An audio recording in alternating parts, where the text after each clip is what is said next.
Good morning class. In this lecture we will discuss about the various IS code recommendation for pre-stress concrete. Okay तो इस lecture में हम लोग discuss करेंगे कि क्या क्या IS कोड रिकमेंडेशंस हैं प्री स्ट्रेस कंक्रीट के। तो सबसे पहले हम लोग जान लेते हैं कि कौन सा IS कोड यूज़ होता है। तो IS कोड जो होता है वो है IS 13431980 एंड IS 1343 2000 रिवाइज्ड। ये दो IS कोड्स हैं जो हम लोग यूज़ करते हैं प्री स्ट्रेस कंक्रीट के लिए। ठीक है, तो अब हम लोग देखते हैं कि क्या क्या IS रिकमेंडेशंस हैं हमारे प्री स्ट्रेस कंक्रीट के। तो फर्स्ट पॉइंट है the minimum grade of concrete for pre stress application are first 30 megapascal for post tension member, B 40 megapascal for pre-tension member. It means the minimum grade for post-tension member is 30 MPa. It is 30 Newton, or it says it is for post-tension. It is M30, pre-tension M40. मतलब post tension member के लिए हम लोग M30 grade concrete use करेंगे और pre tension के लिए हम लोग M40। ठीक है, अब M30 क्या होता है और M40 क्या होता है। M30, M means mix, as you know M is mix and 30 is compressive strength after 28 days. Compressive strength after 28 days. This is 30 Newton per mm square. Okay, तो पोस्ट टेंशन मेंबर के लिए हम लोग 30 megapascal use करेंगे, मतलब M30 grade use करेंगे, और pre tension के लिए M40। Okay, the maximum grade of concrete is 60 megapascal, मतलब जो वो प्री स्ट्रेस कंक्रीट मेंबर का जो मैक्सिमम ग्रेड होगा वो क्या होगा, M60 होगा। अब सेकंड पॉइंट देखते हैं, the direct tensile strength is measured by testing rectangular specimen under direct tension. मतलब जो डायरेक्ट टेंसाइल स्ट्रेंथ है उसको हम लोग क्या करेंगे, रेक्टेंगुलर स्पेसिमेन से मेज़र करेंगे। इन केस अगर वो वैल्यूज़ नहीं दी हुई हैं, मतलब in absence of these values, in the absence of these values or these results. In absence of test result, the code recommend to use an estimate of the fractional tensile strength from the compressive strength by the following equation. FCR is equal to 0.7 root FCK। मतलब अगर direct tensile strength की हमको testing नहीं हो पा रही particular किसी case में, तो हम उस केस में क्या करेंगे, FCR is equal to .7 FCK हम यूज़ करेंगे। क्या यूज़ करेंगे, FCR इज इक्वल टू, ये जो फॉर्मूला है ये यूज करेंगे। FCR is equal to 0.7 root FCK। FCK क्या है, characteristic compressive strength. For example अगर M40 दिया हुआ है, कितना M40, तो FCR की वैल्यू हो जाएगी 0.7 रूट 40। ठीक, ये हो जाएगा आपका टेंसाइल स्ट्रेंथ की value for 40 M40 grade. Okay, next, the modulus of elasticity for short term loading neglecting the effect of creep is given as EC is equal to 5700 root FCK. Okay, it means the modulus of elasticity होगा आपका 5700 root FCK। ये according to IS 456/2000 के होगा, लेकिन अगर IS 456/1980 के according पूछा जाए तो ये वैल्यू हो जाएगी 5000 रूट FCK। ओके, अगर IS 456/1980 के अकॉर्डिंग ये वैल्यू पूछता है तो modulus of elasticity of concrete हो जाएगा 5000 रूट FCK। लेकिन अगर IS 456/2000 के अकॉर्डिंग पूछता है तो मॉडुलस ऑफ इलास्टिसिटी क्या हो जाएगा, 5700 root FCK। Okay, next point is allowable stress in concrete. ठीक है, तो क्या क्या अलाउबल स्ट्रेस होता है कंक्रीट में। तो जैसा हम लोग को पता है कि प्री स्ट्रेस मेंबर में हम लोग का दो तरीके के स्ट्रेस होते हैं, एक कॉम्प्रेसिव होता है, एक टेंसाइल होता है, दो स्ट्रेसेस।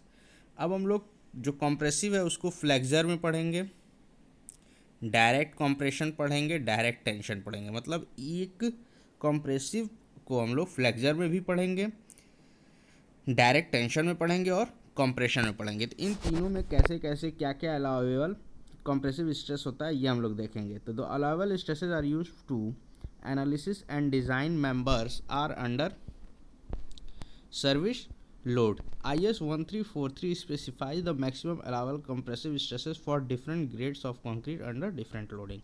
मतलब डिफरेंट IS कोड जो है आपका डिफरेंट ग्रेडिंग या डिफरेंट लोडिंग कंडीशन के लिए डिफरेंट अलाउबल कंप्रेसिव स्ट्रेस देता है। ठीक है, तो सबसे पहले हम लोग क्या पढ़ेंगे, compressive stress under flexure at transfer. जैसा कि उनको पता है कि हम लोग डिज़ाइन करते हैं ट्रांसफ़र और सर्विस स्टेज के लिए, तो सबसे पहला हम लोग क्या पढ़ेंगे, ट्रांसफ़र स्टेज के लिए। किसके लिए, ट्रांसफ़र स्टेज के लिए। तो इसके लिए देखिए एक स्केच बना हुआ, इस स्केच को हम लोग समझते हैं। तो allowable compressive stresses under flexor के केस में हम लोग पढ़ेंगे, उसमें भी पहला केस क्या है हमारा, transfer. The following sketch shows the variation of allowable compressive stresses for different grade of concrete eight transfer. ठीक है, तो हम लोग ट्रांसफ़र के लिए देखते हैं। तो सबसे पहला केस हम लोग उठाते हैं पोस्ट टेंशन के लिए। जैसा कि हम लोग पोस्ट टेंशन के लिए जानते हैं कि पोस्ट टेंशन मेंबर के लिए जो हमारा मिनिमम ग्रेड होता है कितना होता है, M30, और मैक्सिमम हमारा किसी भी के लिए M60 होता है। तो इसके केस में जो हमारा कंप्रेसिव स्ट्रेस होगा वो क्या होगा, 0.54 FCK। ठीक है, M60 के लिए क्या होगा, 0.37 FCK। ठीक है, उसी तरह प्री टेंशन के लिए जो मिनिमम ग्रेड होता है वो होता है M40, और इसके लिए हमारा अलाउबल कंप्रेसिव स्ट्रेस क्या होगा, 0.51 FCK, और M60 के लिए होगा 0.44 FCK। यहाँ पे हम देख रहे हैं कि पोस्ट टेंशन की जैसे जैसे हमारा पोस्ट टेंशन में ग्रेड ज़्यादा है, M30 है, ठीक है, ग्रेड कम है, मतलब ड्यूरेशन जो रेंज है वो ग्रेड का ज़्यादा है, जैसे M30 से M60 है पोस्ट टेंशन में, तो हमारी वैल्यूज़ क्या हो रही है, डिक्रीज़ कर रही है। उसी हिसाब से मतलब डिक्रीज़ ज़्यादा है, मतलब 0.54 से 0.37 तक का डिक्रीमेंट है। लेकिन प्री टेंशन में जैसा कि हमारा रेंज कम है, उसके अगर कंपैरिजन में हम लोग देखते हैं तो प्री टेंशन में हम लोग का जो कंप्रेसिव स्ट्रेस है उसकी जो रेंज है, मतलब डिक्रीमेंट रेट है वो कम है। मतलब जो डिक्रीजिंग स्लोप है पोस्ट टेंशन के कंपेयर में प्री टेंशन में वो क्या है, स्लोप क्या है, कम है। ठीक है, इसलिए हम लोग हमेशा क्या प्रेफर करते हैं, प्री टेंशन मेंबर को प्रेफर करते हैं। ठीक है, नेक्स्ट हमारा आता है सर्विस स्टेज पे। मतलब सर्विस स्टेज पे हम क्या वेरिएशन देखेंगे कंप्रेसिव स्ट्रेस में। तो जैसा कि देखिए, जैसे आपको पता है कि सर्विस स्टेज में pre tension post tension member नहीं देगा। सर्विस टेंशन में कोई भी प्री स्ट्रेस मेंबर होगा तो वो उसकी सर्विस देगा। ठीक है, ठीक है, जैसा है कि वो सर्विस देगा। अब इस केस में क्या है कि जैसे कि हमारा मिनिमम ग्रेड क्या है, M30, और मैक्सिमम ग्रेड क्या है, M60। इस केस में हम क्या करते हैं कि जो भी हमारा स्केच होता है वो दो पार्ट में डिवाइड होता है, एक जोन 1 होता है, एक जोन 2 होता है। अब देखो M30 पे दो वैल्यूज हमको होती हैं, एक ये होता है 0.34 FCK और एक 0.41, और उसी तरह से M60 पे आता है 0.27 और 0.35। ठीक है, क्या आता है, 35 और 0.27 FCK। अब जोन दो पार्ट्स में डिवाइड होते हैं, जोन 1 और जोन 2। सर्विस स्टेज पे ये दो पार्ट में डिवाइड हो जाते हैं, जोन 1 और जोन 2। अब जोन 1 क्या है, जोन 2 क्या है। ठीक है, तो जोन 1 हमारा अल्टीमेट स्ट्रेंथ बोल सकते हैं, इसको हम क्या बोल सकते हैं, अल्टीमेट स्ट्रेंथ। मतलब इस प्री स्ट्रेस की वैल्यू या कंप्रेसिव स्ट्रेस की वैल्यू इस जोन में आने के बाद इंक्रीज नहीं करेगी, मतलब नॉट इंक्रीजेस, कोई इंक्रीज नहीं होगा। लेकिन जोन 2 में क्या होता है, जोन 2 में क्या होता है कि आपकी वैल्यू, ठीक है, इंक्रीज कर सकती है। आपकी कंप्रेसिव स्ट्रेंथ की वैल्यू क्या होती है, इंक्रीज कर सकती है। अब इंक्रीज क्यों करती है, ठीक है, अब जोन 2 में वैल्यू इंक्रीज क्यों करती है, जोन 2 में इंक्रीमेंट होता है आपका, जोन 2 में क्या होता है, इंक्रीमेंट होता है। अब इंक्रीमेंट क्यों होता है, देखिए फॉर एग्जांपल ये कोई एक ब्रिज डेक है, ये क्या है, ब्रिज डेक है, इस पे व्हीकल्स चल रही हैं। ठीक, ये व्हीकल्स हैं, ये मूव कर रही हैं, तो ये जब मूवमेंट होगा तो इसकी वजह से इम्पैक्ट लोड आएगा, ठीक है, इम्पैक्ट लोड, ठीक। और इसके साथ साथ हमारा क्या है, इम्पैक्ट लोड के साथ साथ हमारा डेड लोड पहले से, मतलब DL प्लस IL लगेगा।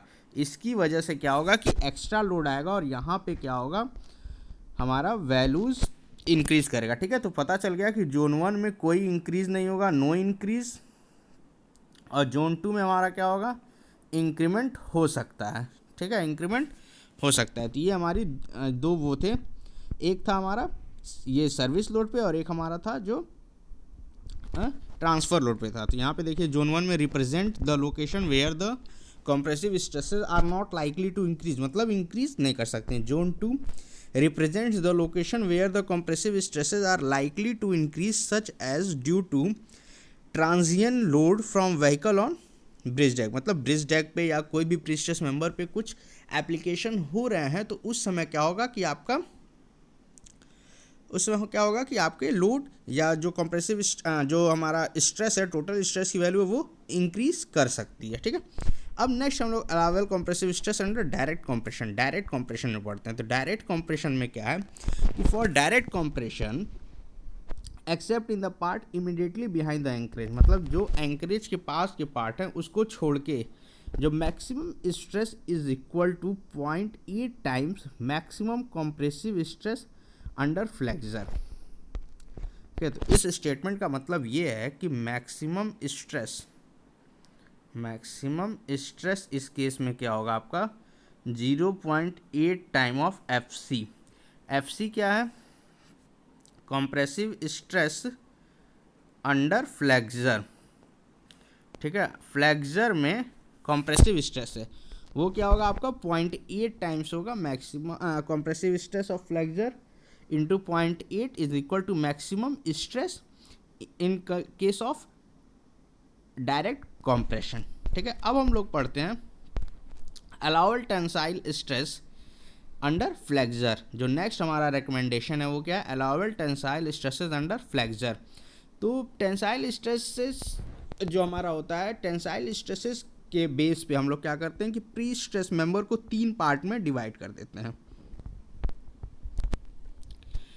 ठीक है। Allowable tensile stresses under flexor, इस केस में क्या होता है कि टेंसाइल स्ट्रेसेस के बेस पे हम लोग क्या होता है, प्री स्ट्रेस मेंबर आपका 3 टाइप्स में डिवाइड हो जाता है, ठीक है। अब देखते हैं तो जो allowable tensile stresses for 3 types of member are specified as below. तो जो टाइप 1 होता है उसमें कोई भी टेंसाइल स्ट्रेस नहीं होता, मतलब जो टाइप 1 मेंबर है there should be no tensile stresses, it means it have only compressive stresses, मतलब उस पर्टिकुलर मेंबर में कोई भी टेंसाइल स्ट्रेस नहीं होगा, वो उसमें सिर्फ कॉम्प्रेसिव स्ट्रेस होगा। टाइप 2 क्या है, इसमें 3 न्यूटन पर mm स्क्वायर का टेंसाइल स्ट्रेस होगा और वो इंक्रीज होके कहाँ तक जा सकता है आपका 4.5 न्यूटन पर mm स्क्वायर तक, ठीक है। और टाइप 3 क्या है, वो क्या हाइपोथेटिकल वैल्यूज़ प्रोवाइड करती है, ठीक है। वो क्या प्रोवाइड करेंगी, हाइपोथेटिकल वैल्यूज़। अब हाइपोथेटिकल वैल्यूज़ क्यों दी जाती है, हाइपोथेटिकल वैल्यूज़ की हेल्प से हम लोग क्या करेंगे, मेंबर्स का इलास्टिक एनालिसिस करेंगे। क्या करेंगे, इलास्टिक एनालिसिस, ठीक है। हाइपोथेटिकल वैल्यूज़ क्या करेंगे, hypothetical values helps in elastic analysis. किस में हेल्प करेगा हम लोग का, इलास्टिक एनालिसिस में वो हाइपोथेटिकल वैल्यूज़ हेल्प करती हैं, इसलिए हम लोग हाइपोथेटिकल वैल्यूज़ लेते हैं। The purpose of providing hypothetical value is to use the elastic analysis method for type 3 member even after cracking of concrete, मतलब क्रैकिंग ऑफ कॉन्क्रीट के बाद भी अगर हमको एनालिसिस करनी है तो जैसा कि हमको पता है कि वो एनालिसिस पॉसिबल नहीं होता है, उसको करने के लिए हम लोग क्या करेंगे, हाइपोथेटिकल वैल्यूज़ की मदद लेंगे, ठीक है। उसके बाद पर्टिकुलर हम उस प्रीकास्ट मेंबर का या प्रीस्ट्रेस मेंबर का हम लोग एनालिसिस कर पाएंगे, ठीक है। नेक्स्ट आता है, नेक्स्ट रिकमेंडेशन आपका मैक्सिमम इनिशियल प्रीस्ट्रेस। तो हम क्या मैक्सिमम, अगर हमारे पर्टिकुलर प्री स्ट्रेस मेंबर में अगर हमको मैक्सिमम इनिशियल प्री स्ट्रेस नहीं दिया हुआ है या हमको नहीं पता है, तो कोड हमारा क्या रिकमेंडेशन करता है। तो at the time of initial tensioning the maximum tensile stress immediately behind the anchorage shall not exceed 80% of the ultimate tensile strength of the wire और बार और स्टैंड। कहने का मतलब ये है कि अगर हमारे पास कोई इनिशियल प्री स्ट्रेस की वैल्यू नहीं है, तो जब हम लोग टेंशनिंग देंगे, मतलब जब हम लोग टेंशनिंग स्टार्ट करेंगे, उस समय जो मैक्सिमम टेंसाइल स्ट्रेस होगा वो 80% ऑफ अल्टीमेट टेंसाइल स्ट्रेंथ होगा वायर के। इट मीन्स अगर किसी वायर का ultimate tensile strength 100 kilo Newton पर mm² है, ठीक है, ठीक 100 किलो न्यूटन mm² है, और हमारे पास इनिशियल प्री स्ट्रेस नहीं है, तो उस केस में हमारी इनिशियल प्री स्ट्रेस वैल्यू क्या हो जाएगी 0.8 इंटू 100। तो मतलब प्री स्ट्रेस की वैल्यू कितनी हो जाएगी 80 किलो न्यूटन पर mm²। ये हमारा इनिशियल प्री स्ट्रेस या टेंसाइल स्ट्रेस की वैल्यू हो जाएगी उस कंडीशन में। कहने का मतलब ये है कि हम जो मैक्सिमम टेंसाइल स्ट्रेस लेंगे वो क्या होगा 80% of ultimate tensile strength of wire होगा। ओके, तो ये हमारा इनिशियल प्री स्ट्रेस या टेंसाइल स्ट्रेस के लिए रिकमेंडेशन है, IS कोड रिकमेंडेशन। नेक्स्ट देखते हैं हम लोग, जो हमारा रिकमेंडेशन है वो है deduction for pre stressing tendon. ठीक है, जैसा कि हम लोग टेंडन्स का एरिया निकालते हैं, सेंट्रॉयड निकालते हैं, मोमेंट ऑफ इनर्शिया निकालते हैं किसी क्रॉस सेक्शन के क्रॉस सेक्शन के लिए, तो उस केस में हमारा क्या डिडक्शन होना चाहिए, मतलब क्या हम डिडक्ट करें या क्या फैक्टर लेके चलें कि जिससे कि हमारी कैलकुलेशंस ये जो है अच्छे आए या फिर सेफ आए। ठीक है, तो उस केस में दो मेंबर्स हैं हमारे, एक प्री टेंशन एक पोस्ट टेंशन। उन दोनों के केस में डिफरेंट डिडक्शंस की बात की गई है। पहला डिडक्शन हम लोग पढ़ते हैं प्री टेंशन मेंबर के लिए। प्री टेंशन मेंबर में जैसा कहा गया है कि हमारे जो वायर्स स्ट्रेच होते हैं वो एक सिंगल वायर्स होते हैं। ठीक है, वो क्या होते हैं, एक सिंगल, जैसा कि प्री टेंशन मेंबर में हम लोग क्या करते हैं, इस तरह टेंशनिंग पहले किए रहते हैं और उसके बाद में इसको कट करते हैं।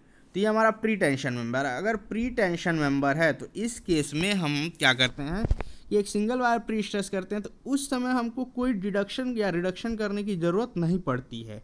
लेकिन अगर हमको करना पड़े, लेकिन अगर हम ऐसा बोला जा रहा है कि नहीं आपको रिडक्शन करना ही करना है, तो वो जो रिडक्शन होगा वो क्या होगा m-1 होगा, m-1 ऑफ द एरिया होगा। क्या होगा m-1 times of area of cross section. m क्या है आपका मॉड्यूलर रेशियो है। m क्या है मॉड्यूलर रेशियो, यहाँ पे ये m क्या है modular ratio equal to ES by EC। ठीक है, मॉड्यूलर रेशियो क्या होता है, ratio of ES modulus of velocity of steel और modulus of velocity of concrete के रेशियो होता है। ठीक है, तो अब पहला देखिए, in case of pre tension member where the pre stressing tendon are single wire distributed on the cross section और strand of wires of relatively small cross section area, allowance for pre stressing tendon need not be made. मतलब बनाने की कोई ज़रूरत नहीं, लेकिन where the allowance is made, मतलब यहाँ पे अगर बनाना पड़े, it shall be on the basis of m-1 times the area of pre stressing tendon. मतलब टेंडन का जो एरिया होगा उसका हम m-1 टाइम्स कर देंगे। m क्या है आपका मॉड्यूलर रेशियो। ओके, तो प्री टेंशन में हो गया। अब आता है पोस्ट टेंशन। पोस्ट टेंशन में क्या होता है कि जैसा कि हमको डिडक्शन देना होता है, मतलब हमको डिडक्शन देना होता है क्योंकि हम एक साथ कई ढेर सारे वायर्स स्ट्रेच करते हैं, तो उस केस में डिडक्शन हमको बनाना होता है। ठीक है, अगर नहीं बनाना है, ठीक है, अगर हमको डिडक्शन नहीं देना है तो वहाँ पे हम क्या करेंगे m-1 से एरिया में मल्टीप्लाई करेंगे। ठीक है, पोस्ट टेंशन में प्री टेंशन का जस्ट उल्टा कर रहा है। प्री टेंशन में क्या था कि हमको डिडक्शन नहीं बनाना था, लेकिन अगर बनाना पड़ रहा था तो m-1 से मल्टीप्लाई करते थे। पोस्ट टेंशन में हमको बनाना है, लेकिन अगर नहीं बनाना चाह रहे हैं तो आपको क्या होगा m-1 एरिया से मल्टीप्लाई करना पड़ेगा। ठीक है, m क्या है आपका मॉड्यूलर रेशियो है, और मॉड्यूलर रेशियो क्या होता है ES बाई EC। तो बी पॉइंट क्या है, in case of post tension member deduction shall invariably be made for pre stressing tendon, cable ducts और sheath and such other opening whether they are form longitudinally और transversally. मतलब deduction हम लोग बनाते हैं pre tensioning tendons के लिए, cable ducts के लिए और सीथ के लिए, जहाँ पे भी हमको ट्रांसवर्स लॉन्गिट्यूड बनाना होता है। These deduction need not be made for determining the effect of load applied after the duct sheath opening having grouted or filled with concrete। मतलब इसका मतलब कहने का ये है कि हम लोग ये डिडक्शन लोड के इफेक्ट के कारण नहीं बनाते हैं, ये डिडक्शन बनता है एरिया के इक्वल एरिया को फाइंड आउट करने के लिए, ठीक है। अगर हम ये डिडक्शन नहीं बनाना चाहते हैं, where such deduction are not made, a transformed area equivalent to m-1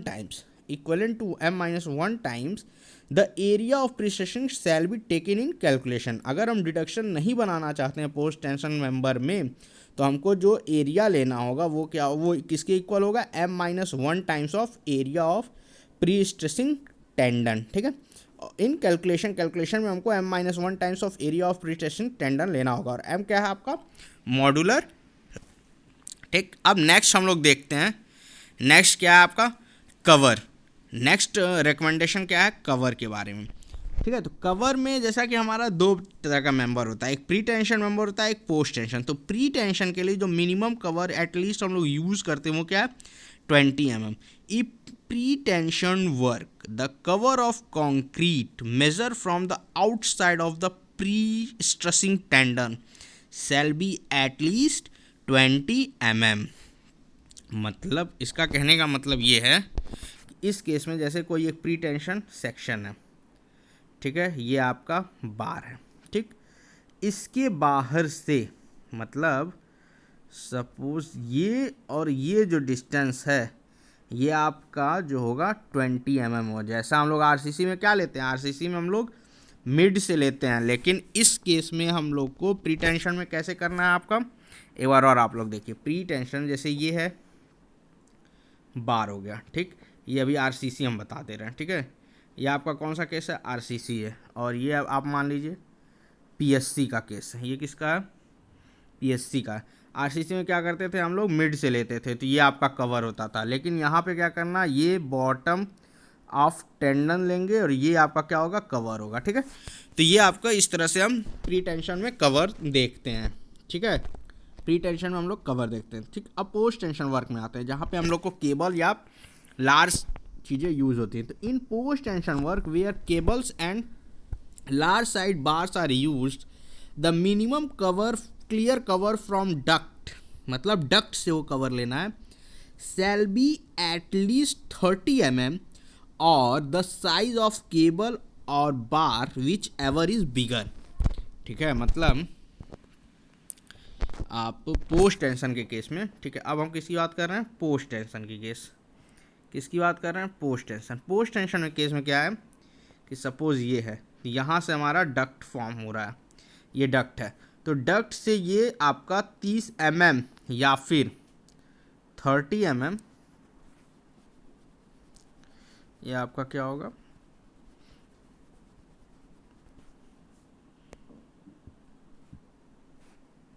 ये आपका क्या होगा 30 mm या फिर साइज ऑफ एग्रीगेट में से जो बड़ा होगा उसको लेंगे, ठीक है। क्या लेंगे हम लोग, पोस्ट टेंशन के केस में कवर क्या होगा 30 mm या फिर साइज ऑफ एग्रीगेट, ठीक है। इन दोनों में से जो बिगर होगा, जो बिगर वैल्यू होगी वो उसको लेंगे। ये आपका किस केस में होगा, पोस्ट टेंशन पीएससी के केस में होगा, जिसमें 30 mm या फिर साइज ऑफ एग्रीगेट में से जो दोनों बड़ा होगा वो आपका कवर होगा। लेकिन एक और इसके रिकमेंडेशन क्या है, एक और रिकमेंडेशन इसका ये है कि जहाँ पे प्री स्ट्रेस मेंबर आपका एग्रेसिव इन्वायरमेंट में होगा, वहाँ पे कवर क्या होगा 10 mm बढ़ जाएगा। फॉर एग्जांपल कि आप कवर ले रहे हैं 30 mm, ठीक है। और सीवियर इन्वायरमेंट में ये यूज़ हो रहा है, तो उस कंडीशन में हम कवर क्या लेंगे, 30 + 10 क्या हो जाएगा, 40 mm। उस केस में क्या हो जाएगा, 40 mm कवर हो जाएगा, ठीक है। ये प्री टेंशन और पोस्ट टेंशन के लिए दोनों ही इस्तेमाल करते हैं हम लोग। किसके लिए इस्तेमाल करेंगे, प्री टेंशन और पोस्ट टेंशन दोनों के लिए। अब कवर हमको पता चल गया, तो अब हम लोग नेक्स्ट क्या पढ़ेंगे, स्पेसिंग के बारे में। किसके बारे में पढ़ेंगे, स्पेसिंग के बारे में, ठीक है। नेक्स्ट हम लोग किसके बारे में पढ़ेंगे, स्पेसिंग के बारे में। तो स्पेसिंग के केस में भी वही सेम कंडीशन है, पहले हम लोग प्री टेंशन पढ़ेंगे फिर पोस्ट टेंशन पढ़ेंगे। तो इन case of single wires used in pre-tension system, the minimum clear spacing shall not be less than greater of the following. First, 3 times diameter of wire, 1/3 time maximum size of aggregate. कहने का मतलब ये है कि pre tension system में जो दो condition दी हुई हैं, इससे ज़्यादा स्पेसिंग नहीं होनी चाहिए। इन दोनों में से जो बड़ा होगा उससे ज़्यादा स्पेसिंग नहीं देना है, ठीक है। तो पहला क्या है, 3 times डाया ऑफ वायर, और सेकेंड क्या है, 1/3 times the maximum size of aggregate. Suppose आप 10 mm का डाया यूज़ कर रहे हैं, तो 3 टाइम्स क्या हो गया, 30। आप 18 mm साइज की एग्रीगेट कर रहे हैं, तो 1/3 क्या हो जाएगा आपका, 3 4/3 इंटू 18 6 24 और 30। अब 30 आपका मिनिमम स्पेसिंग हो गया, 30 mm आपका क्या हो गया, minimum spacing in case of pre tension. उस केस में जब आपका डाया क्या था 10 mm था, और एग्रीगेट की साइज क्या थी आपका 18 mm। उस केस में आपकी स्पेसिंग कितनी आई, 30 mm, ठीक है। इसी तरह हम स्पेसिंग निकालेंगे। अब आते हैं नेक्स्ट हम लोग जहाँ पे लार्ज या फिर लार्ज बार या केबल्स यूज करेंगे, मतलब पोस्ट टेंशनिंग केस। मतलब किस बात की हम लोग कर रहे हैं, post tensioning. In case of cables और large bars the minimum clear spacing shall not be less than greater of the following.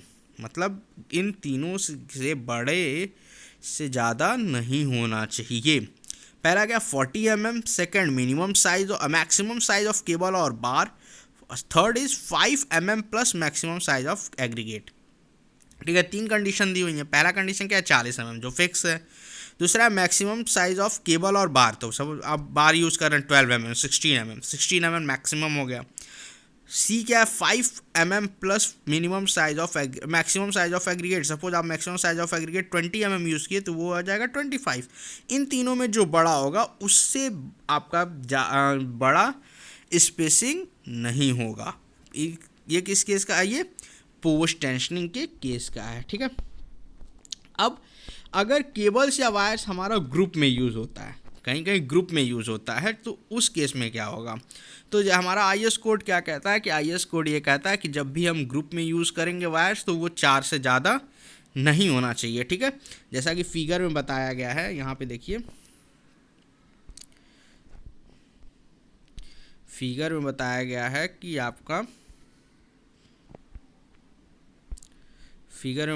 है कि आपका यहाँ पे ये स्पेसिंग दी गई है, ये वायर्स 4 के ग्रुप में नहीं है, ठीक है।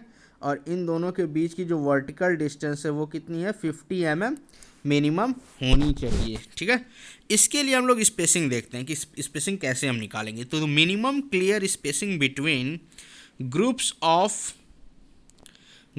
ऑफ केबल और ducts shall be greater of the following. मतलब इन दोनों से बड़ा होना चाहिए। जो मिनिमम क्लियर स्पेसिंग है ग्रुप्स की, वो इन दोनों से बड़ा होना चाहिए। पहला क्या, 40 mm, ओके, ये कांस्टेंट वैल्यू है 40 mm। Second 5 mm plus maximum size of aggregate, 5 mm plus maximum size of aggregate. For example अगर आप 20 mm की एग्रीगेट यूज़ कर रहे हैं, तो 20 mm की एग्रीगेट यूज़ कर रहे हैं, तो उस केस में आपका बी कैटेगरी क्या हो जाएगा, 25 mm, और आपका 40 mm जो कांस्टेंट हो, तो उस केस में क्लियर स्पेसिंग क्या हो जाएगी, मिनिमम क्लियर स्पेसिंग क्या हो जाएगी, 40 mm, ओके। और जो वर्टिकल डिस्टेंस है वो हमारा 50 mm फिक्स होता है, वो हम उस केस में हम लोग 50 mm से कम नहीं लेते हैं, ठीक है। Vertical distance between groups shell not be less then 50 mm IS code हमारा कहता है कि 50 mm से कम हम लोग वर्टिकल डिस्टेंस नहीं लेंगे। अब नेक्स्ट जो हमारा IS कोड रिकमेंडेशन है वो मॉडुलस ऑफ इलास्टिसिटी के बारे में। किसमें? Modulus of elasticity of steel, where it is not possible to ascertain the modulus of elasticity by test or from the manufacturer of the steel, the following values may be adopted। मतलब जहाँ पे अगर ये possible नहीं है कि हम लोग मॉडुलस ऑफ इलास्टिसिटी टेस्ट से निकालें, या मैन्युफैक्चर जो कंपनी मैन्युफैक्चर कर रही है पर्टिकुलर वायर, बार, स्ट्रैंड या टेंडन, वो हमको अगर वैल्यूज़ नहीं देती है तो हम ये वैल्यूज़ अडॉप्ट करेंगे। ठीक है, देखिए एक साइड में टेबल बनाया गया, एक साइड में क्या है टाइप ऑफ स्टील और एक साइड उसकी मॉडुलस ऑफ इलास्टिसिटी लिखी गई है। तो पहला वायर क्या है? Plain cold drawn wires. Plain cold drawn wires का मतलब ये है कि वो वायर्स जो जिनकी मैन्युफैक्चरिंग कोल्ड प्रोसेस से हुई हो। ठीक है, ये वायर्स का मतलब है कोल्ड प्रोसेस से बने हो। किससे बने हो? Cold process. ठीक, इस केस में हम लोग कितना लेंगे? 210 न्यूटन पर mm स्क्वायर। सेकेंड आपका high tensile wire steel bars, इनकी मैन्युफैक्चरिंग कैसे होती है? हॉट प्रोसेस से। किससे होती है? हॉट प्रोसेस से। इनको हॉट रोल्स भी कहते हैं, हॉट रोल बार। ठीक है, इन केस में हम लोग क्या लेंगे? 200 न्यूटन पर mm स्क्वायर। फिर आता है आपका स्ट्रैंड्स। स्ट्रैंड्स क्या होते हैं? थिन वायर्स होते हैं। क्या होते हैं? थिन वायर्स होते हैं। ठीक है, इस केस में हम लोग मॉडुलस ऑफ इलास्टिसिटी क्या लेंगे? 195 न्यूटन पर mm स्क्वायर। ठीक है, समझ में आ गया कि प्लेन कोल्ड ड्रॉन वायर्स के केस में हम कितना लेंगे? 210 न्यूटन पर mm square. High tensile wires या स्टील बार्स या हॉट रोल बार्स के लिए हम लोग क्या लेंगे? 200 न्यूटन पर mm स्क्वायर। और स्ट्रैंड्स के लिए हम लोग क्या लेंगे? 195 न्यूटन पर mm स्क्वायर। ठीक है, अब हम लोग नेक्स्ट आते हैं डिज़ाइन मिक्स। ये हमारा लास्ट IS रिकमेंडेशंस भी है और मोस्ट इम्पॉर्टेंट भी है कि जैसा कि for pre stress concrete construction only design mix concrete shall be used. मतलब हम कोई भी प्री स्ट्रेस कंक्रीट कंस्ट्रक्शन में जब भी यूज़ करेंगे कोई भी कंक्रीट, तो वो हमारा क्या होना चाहिए? डिज़ाइन मिक्स होना चाहिए। मतलब उसका हम मिक्स डिज़ाइन करेंगे, उसी के बाद हम उसको यूज़ कर सकते हैं। और जब cement content in the mix should preferably not exceed 530 kg पर मीटर क्यूब। मतलब प्री स्ट्रेस कंक्रीट के लिए जो सीमेंट मिनिमम सीमेंट कंटेंट है वो कितना है? 530 kg पर मीटर क्यूब। कितना है? 530। कितना है आपका जो मिनिमम है वो कितना है? मिनिमम सीमेंट कंटेंट 530 kg पर मीटर क्यूब। ठीक है, कितना है आपका? 530 kg पर मीटर क्यूब। और RCC के केस में हम लोग देखते हैं कि वो 350 400 kg पर मीटर क्यूब अप्रॉक्सली वेरी करता लेता है, लेकिन PSC के केस में हमको कितना लेना है? 530 kg पर मीटर क्यूब। तो ये थे डिफरेंट IS रिकमेंडेशंस हमारे इस वीडियो लेक्चर्स में। ठीक है, नेक्स्ट लेक्चर में हम लोग डिज़ाइन ऑफ प्री स्ट्रेस पढ़ेंगे। Okay, thank you class for watching this.